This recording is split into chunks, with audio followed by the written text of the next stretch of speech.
Praise the Lord. आज फिर से एक बार एक नए वचन के साथ आप लोगों के सामने आए हैं। हम लोग क्या पढ़ रहे थे? सैमुएल का पुस्तक आज 10वें अध्याय को देख रहे हैं, जहाँ पर सैमुएल को परमेश्वर ने आज्ञा दिया कि तुम जाओ सोल को अभिषेक करो, और परमेश्वर के आज्ञा के अनुसार सैमुएल आकर सोल के सिर के ऊपर एक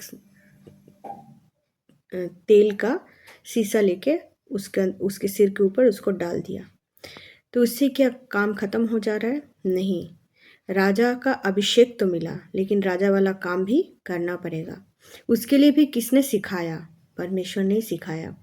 सोल के द्वारा परमेश्वर ने सैमुएल के द्वारा सोल को कुछ कुछ कामों को करने के लिए दिया।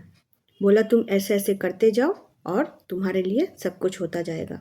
जैसे कुछ जन आए, बोले कि जो हम लोगों का गधे खो गए थे वो मिल गए। कुछ लोग आके बोलेंगे गधा खोने के वजह से हम लोग कुछ भेंट चढ़ाएंगे, उस भेंट को तुम ग्रहण करना। उसके बाद दूसरा एक जगह पर लिखा है जहाँ पर वहाँ के लोग कुछ रोटी उनको देते हैं। सैमुएल उनको बोलते हैं तुम ले लेना। फिर फिलिस्तीनियों की छावनी जहाँ पर युद्ध होता है वहाँ पर जाना, वहाँ पर भी बहुत सारे बजाने वाले सामग्री रहेंगे, उसको भी देखना, उसको भी लेना। ठीक है, ये सारे चीज़ को देखते हुए लेते हुए तुम आगे बढ़ते जाना। लेकिन इसके लिए तुमको शक्ति कौन देगा? परमेश्वर।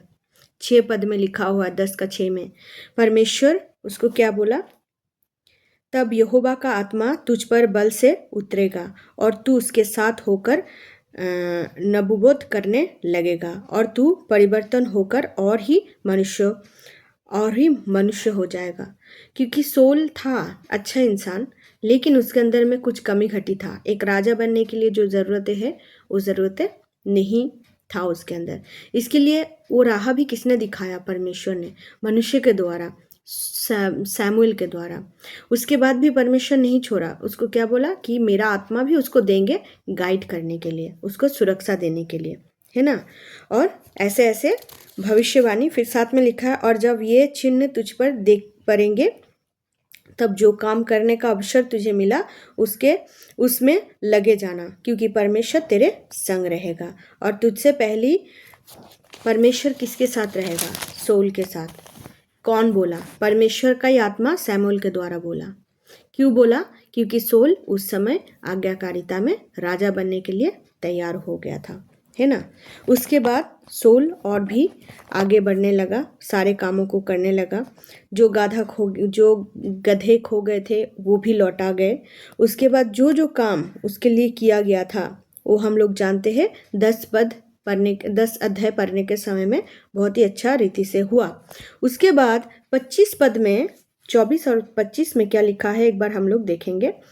24 में लिखा है, सैमुएल ने जब लोगों से कहा, क्या तुमने यहोवा के चुने हुए को देखा है कि सारे लोगों में कोई उसके बराबर नहीं?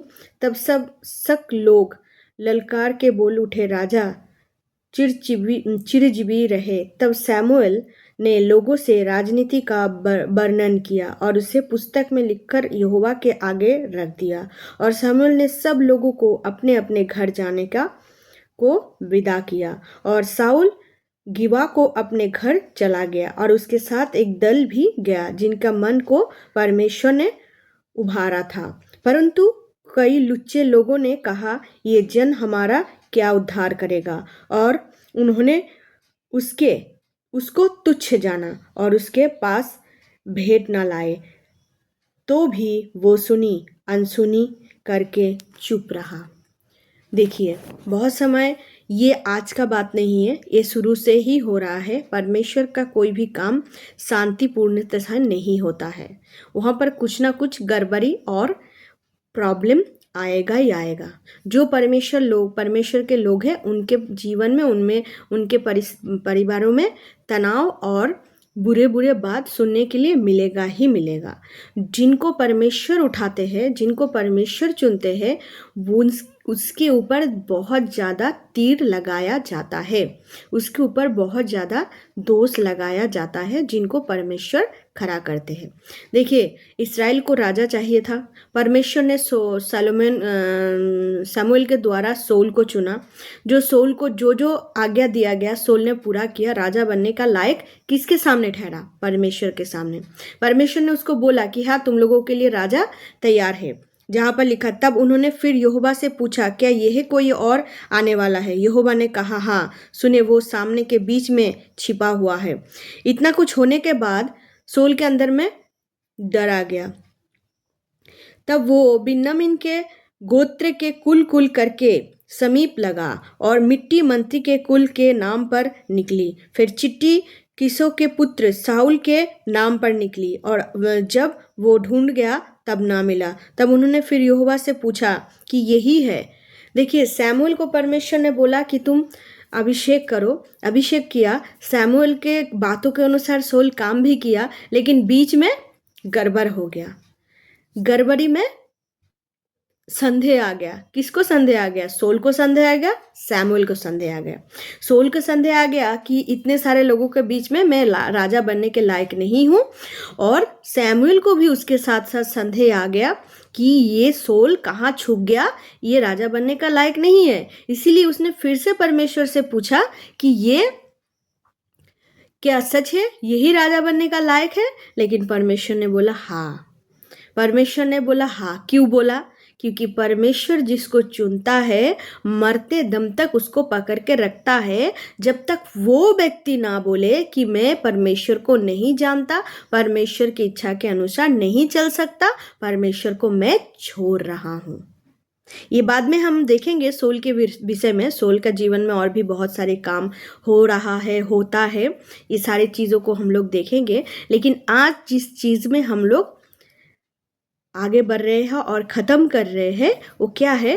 परमेश्वर जिनको चुनता है, परमेश्वर उनको ही तैयार करता है, परमेश्वर के इच्छा के अनुसार, सारे प्लान के अनुसार।